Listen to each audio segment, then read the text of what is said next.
T'es-tu déjà demandé comment atteindre la véritable paix intérieure au milieu du chaos quotidien? Le bouddhisme nous offre des enseignements millénaires qui nous guident vers l'acceptation et le détachement, nous montrant que ce qui est pour nous viendra en son temps.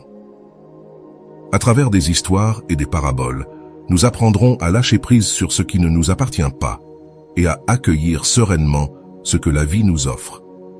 Nous découvrirons comment le détachement ne signifie pas indifférence, mais une forme profonde de liberté qui nous permet de vivre pleinement dans le présent.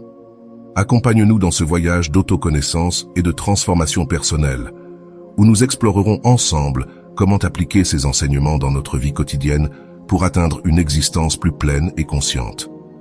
L'art du détachement, libérer l'âme. Il était une fois un moine qui portait une tasse en porcelaine que lui avait offerte son maître. Il l'admirait, en prenait soin et la gardait toujours près de lui. Un jour, la tasse tomba au sol et se brisa en 1000 morceaux. Le moine ressentit un vide dans sa poitrine, mais son maître lui dit « Cette tasse était déjà brisée depuis le début. Le détachement n'est ni indifférence ni résignation, c'est comprendre que rien dans ce monde n'est permanent. Combien de fois nous accrochons-nous à des choses, des personnes ou des situations craignant de les perdre? Nous nous accrochons à des relations qui ne nous font plus de bien, à des attentes qui nous frustrent, à ce qui nous enchaîne. Nous croyons que si nous lâchons prise, nous perdons. Mais en réalité, en lâchant prise, nous nous libérons. Le bouddhisme nous enseigne que la souffrance naît de l'attachement. Nous nous attachons parce que nous cherchons la sécurité dans un monde changeant. Mais la véritable sécurité ne se trouve pas à l'extérieur, elle se trouve dans notre capacité à l'accepter dans sa permanence. Lorsque nous comprenons cela, nous arrêtons de voir la perte comme quelque chose de tragique et nous commençons à vivre avec légèreté. Pense à cela. Le fleuve ne s'accroche pas à l'eau qui s'écoule, il suit simplement son cours. Nous aussi, nous pouvons apprendre à nous laisser porter par la vie au lieu de résister à ses changements. Combien de fois la vie nous a-t-elle pris quelque chose pour nous donner quelque chose de mieux après? Mais sur le moment, aveuglés par la peur et l'anxiété, nous ne le voyons pas. Pratiquer le détachement ne signifie pas renoncer à ce que nous aimons, mais aimer sans posséder, sans dépendre. Il s'agit de profiter pleinement de ce que nous avons, sachant qu'à un moment donné, cela pourrait changer. Et lorsque cela arrivera, nous serons en paix. Le détachement est une clé qui nous ouvre la porte de l'acceptation, le prochain pas sur ce chemin. Car une fois que nous avons appris à lâcher prise, nous devons apprendre à embrasser ce que la vie nous apporte, sans résistance ni lutte. Avant d'aller loin, je te serais reconnaissant si tu mets un « j'aime » à la vidéo, cela m'aiderait à continuer de diffuser cette philosophie. Si tu n'es pas encore abonné, je te recommande de t'abonner et d'activer la cloche pour ne manquer aucune vidéo. Acceptation radicale, embrasser la réalité telle qu'elle est. Un jour, un disciple s'approcha de son maître et lui dit « Maître, je souffre parce que la vie n'est pas comme je voudrais qu'elle soit. » Le maître sourit et répondit « Tu souffres parce que tu résistes à ce qui est. La vie n'est pas là pour te satisfaire, mais pour t'enseigner. » Accepter ne signifie pas se conformer ni se résigner. Cela signifie voir la réalité avec clarté, sans filtre ni auto-illusion. Mais pourquoi est-ce si difficile d'accepter ce qui nous arrive? Parce que notre esprit crée des histoires sur ce que les choses devraient être. Nous croyons que si nous luttons assez, tout finira par s'ajuster à notre manière. Mais la vie ne fonctionne pas ainsi. Imagine que tu sois à la plage et que tu vois une grande vague s'approcher. Tu peux essayer de l'arrêter, de la maudire, de lui résister, ou tu peux t'y immerger et te laisser emporter. La vague ne va pas disparaître juste parce que tu ne l'aimes pas. Il en va de même pour les situations que nous ne pouvons pas contrôler. Résister ne fait qu'amplifier la souffrance. Accepter la vie telle qu'elle est ne signifie pas que nous devons nous résigner à ce qui nous blesse ou nous nuit. Il ne s'agit pas de supporter les injustices, ni de cesser de lutter pour ce que nous voulons. Il s'agit de reconnaître ce qui est, sans le nier, ni dramatiser. Une fois que nous avons accepté, nous pouvons décider avec plus de clarté ce que nous allons faire à ce sujet. Pensons à l'histoire de l'archer. Un archer expérimenté peut calculer la trajectoire de sa flèche avec précision, mais il y a des facteurs qui ne dépendent pas de lui. Le vent, l'humidité, le mouvement de la cible. Il peut se lamenter et se frustrer, où il peut ajuster son tir, s'adapter et tirer à nouveau. Dans la vie, beaucoup de choses échappent à notre contrôle. L'acceptation nous permet de nous concentrer sur ce que nous pouvons faire. Parfois, nous résistons à la réalité parce que nous avons l'impression qu'accepter cela signifie perdre, mais c'est l'inverse qui est vrai.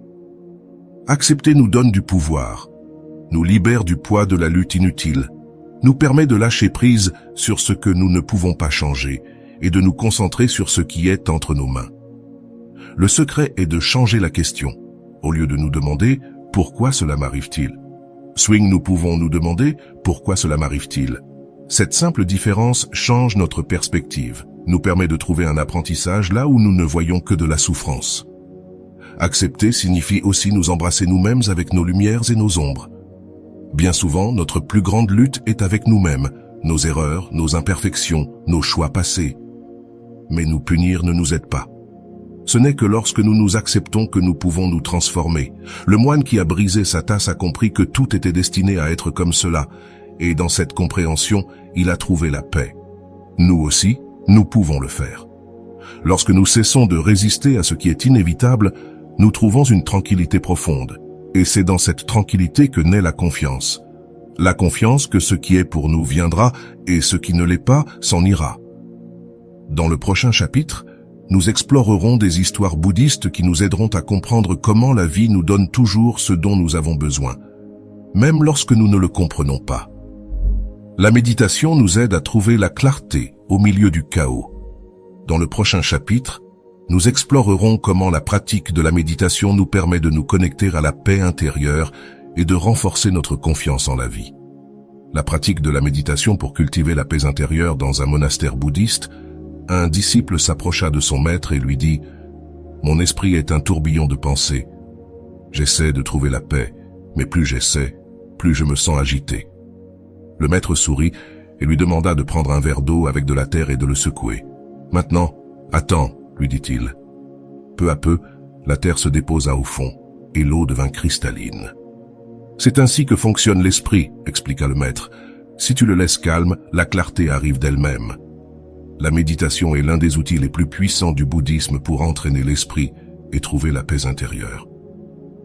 Il ne s'agit pas de laisser l'esprit vide ou d'échapper aux problèmes. Il s'agit d'observer sans juger, de permettre aux pensées de circuler sans s'y accrocher. Nous vivons dans un monde d'impulsions constantes, notifications, réseaux sociaux, nouvelles, préoccupations. Notre esprit est toujours occupé. Mais lorsque nous méditons, nous lui donnons une pause. C'est comme si nous éteignions le bruit extérieur pour écouter ce qui compte vraiment. Les bienfaits de la méditation sont soutenus par la science. Elle réduit le stress, améliore la concentration, renforce le système immunitaire. Mais plus important encore, elle nous aide à développer une relation plus saine avec nos pensées et nos émotions. Mais au-delà des bienfaits, la méditation nous enseigne quelque chose de fondamental, l'impermanence. Lorsque nous fermons les yeux et observons notre respiration, nous réalisons que tout est passager. Une pensée apparaît et disparaît, une émotion surgit et disparaît. Cela nous aide à comprendre que rien dans la vie n'est permanent, ni la douleur, ni la tristesse, ni l'anxiété. Tout coule. Beaucoup de personnes disent qu'elles ne peuvent pas méditer parce que leur esprit ne s'arrête pas, mais l'esprit n'a pas à s'arrêter. Méditer n'est pas cesser de penser, c'est apprendre à voir les pensées comme des nuages dans le ciel. Elles viennent et partent, mais le ciel reste là. Il existe de nombreuses formes de méditation dans le bouddhisme, mais l'une des plus simples et efficaces est la méditation sur la respiration. Il suffit de trouver un endroit calme, de fermer les yeux et de porter ton attention sur l'air qui entre et sort par ton nez. Ne tente pas de contrôler quoi que ce soit, observe simplement. Si ton esprit se distrait, ramène-le doucement à ta respiration.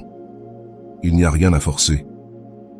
Une autre pratique puissante est la méditation de la gratitude.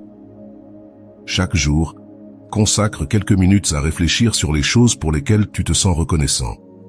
Cela change ta perspective et t'aide à te concentrer sur le positif, plutôt que sur ce qui manque. Il y a aussi la méditation de laisser aller.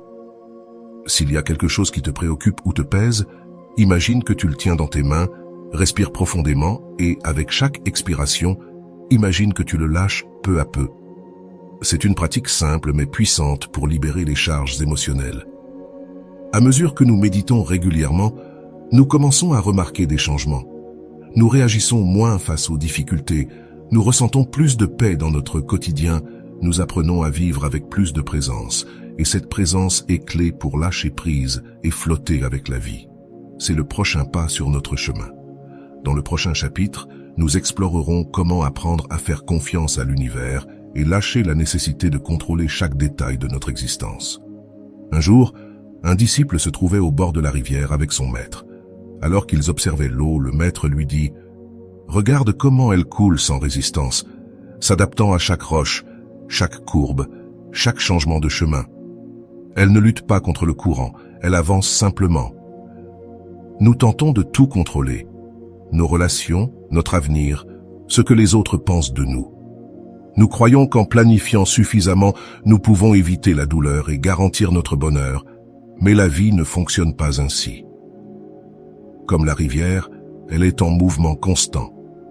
Lorsque nous nous accrochons à ce que nous ne pouvons pas contrôler, nous souffrons. Le bouddhisme nous enseigne que la vraie paix vient lorsque nous apprenons à lâcher prise. Cela ne signifie pas que nous cessons d'efforcer, mais que nous acceptons que tout ne dépend pas de nous. Nous pouvons faire de notre mieux, mais nous ne pouvons pas contrôler le résultat. Nous pouvons aimer quelqu'un, mais nous ne pouvons pas le forcer à rester. Nous pouvons prendre soin de notre santé, mais nous ne pouvons pas empêcher la maladie pour toujours. Il existe une histoire bouddhiste à propos d'un homme qui s'accroche à une branche d'arbre au bord d'un précipice. Il est épuisé, mais il a peur de lâcher. Il ne sait pas qu'il y a un sol ferme juste en dessous de lui. S'il lâchait, il atterrit sans problème, mais sa peur le maintient captif. Ainsi vivons-nous. Nous accrochons à des emplois qui ne nous rendent pas heureux, à des relations qui ne fonctionnent plus, à des attentes qui nous frustrent. Nous avons peur de lâcher prise parce que nous croyons que nous allons tomber, mais en réalité souvent, lâcher prise est ce qui nous sauve. Mais comment apprenons-nous à lâcher le contrôle? D'abord, en acceptant que l'incertitude fasse partie de la vie. Il n'y a pas de garantie absolue. Le problème n'est pas l'incertitude, mais notre résistance à elle.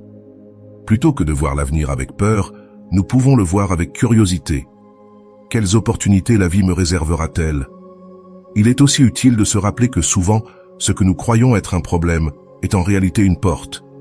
Il y a des gens qui ont perdu leur emploi et trouvé leur véritable vocation, des relations qui se sont terminées pour laisser place à quelque chose de mieux. Tout est connecté de manière à ce que nous ne puissions pas toujours le voir à l'instant. Une autre manière de pratiquer le détachement est de cesser de nous identifier aux résultats. Nous faisons quelque chose parce que nous l'apprécions, pas seulement parce que nous attendons une récompense. Comme un peintre qui peint sans se soucier de savoir s'il vendra son tableau, comme un enfant qui joue sans penser à gagner. Lorsque nous agissons depuis cet endroit, la vie devient plus légère. La méditation est aussi essentielle. Elle nous aide à observer nos peurs sans nous laisser emporter par elles. Elle nous permet de voir clairement ce que nous pouvons et ne pouvons pas changer. Lâcher le contrôle ne signifie pas laisser tout au hasard. Cela signifie que nous avons confiance en ce qui va se passer. Nous saurons y faire face. Cela signifie que nous arrêtons de résister et commençons à flotter avec la vie.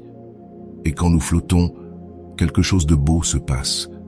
Nous commençons à ressentir plus de compassion, non seulement pour les autres, mais aussi pour nous-mêmes.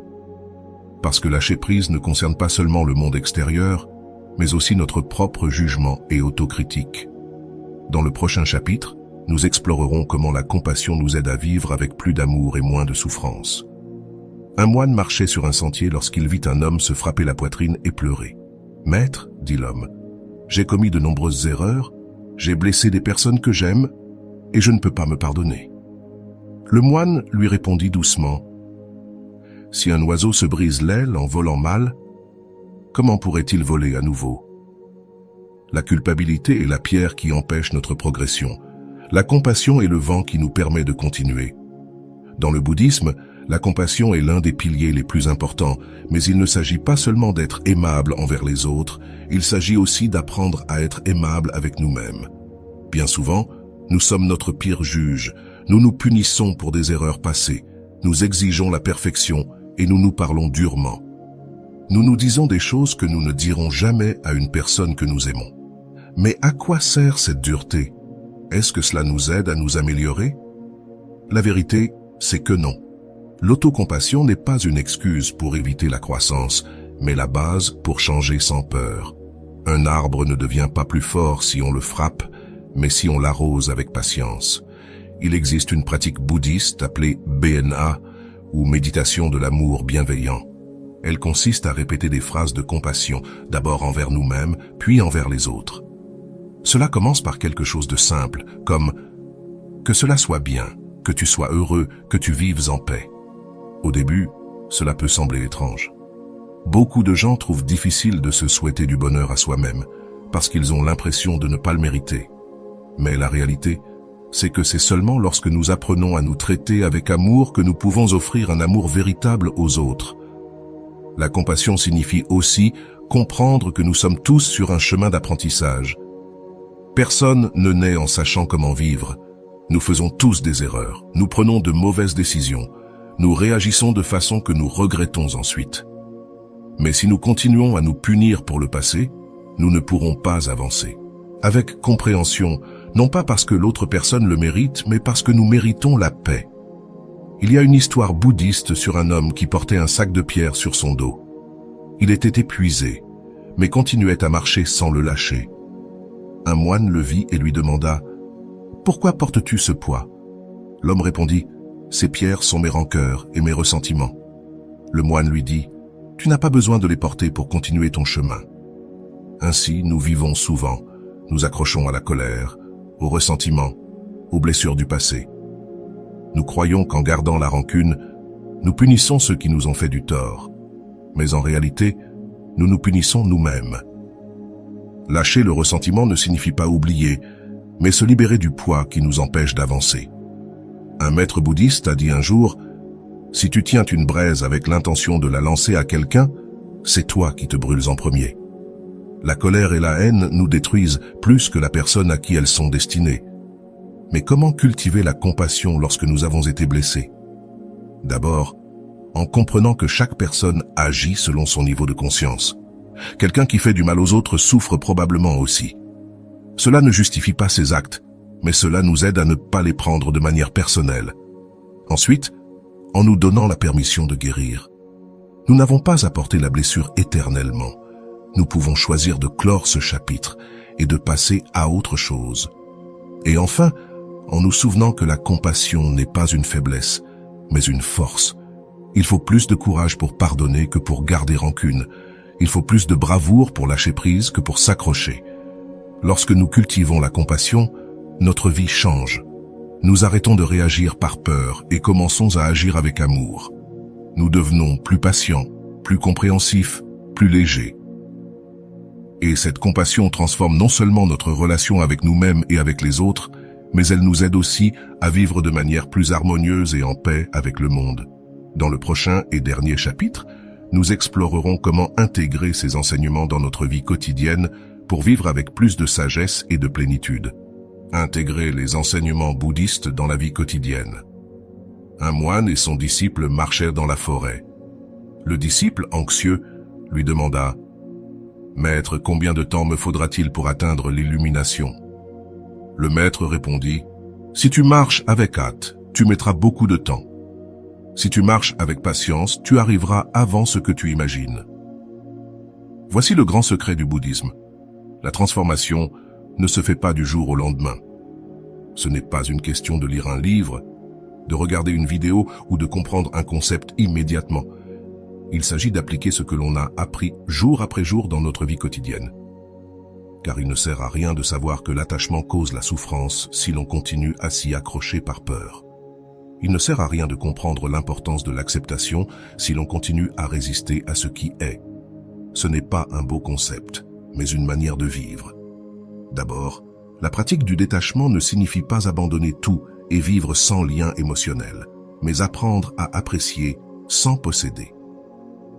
Lorsque quelque chose de bon arrive dans ta vie, reçois-le avec gratitude, mais sans peur de le perdre. Lorsque quelque chose s'en va, permets-toi de ressentir, mais sans t'accrocher. Demande-toi, est-ce que je m'accroche à cela par amour ou par peur? La réponse te dira s'il est temps de lâcher prise. Ensuite, l'acceptation radicale. Chaque jour, pose-toi la question. Que puis-je accepter aujourd'hui? Peut-être est-ce une situation difficile au travail, un conflit avec quelqu'un ou un défaut en toi-même. Cela ne signifie pas se résigner, mais cesser de lutter contre ce qui est déjà. Ce n'est qu'en acceptant avec clarté que nous pouvons agir avec sagesse. Troisièmement, la confiance en la vie. Chaque fois que quelque chose ne se passe pas comme prévu, souviens-toi de l'histoire du cheval du moine. Ne qualifie pas les événements de bons ou mauvais trop rapidement. Demande-toi, quelle leçon cela m'enseigne-t-il? Avec le temps, tu verras que tout a un but. Quatrièmement, la méditation quotidienne. Elle ne doit pas être longue ni compliquée. Quelques minutes de respiration consciente peuvent faire la différence. Si chaque jour tu prends 5 minutes pour observer ta respiration, ton esprit se calmera peu à peu. Ne t'attends pas à des résultats immédiats, mais tu verras qu'avec le temps, tu réagiras moins et comprendras plus. Cinquièmement, lâcher le contrôle. Fais de ton mieux mais sans t'obséder sur les résultats, comme l'archer qui tire la flèche sans se fixer sur la cible.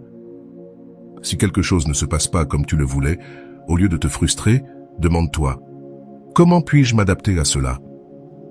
Souviens-toi que les meilleures choses de la vie ne sont pas planifiées. Elles se produisent simplement quand nous sommes ouverts à les recevoir.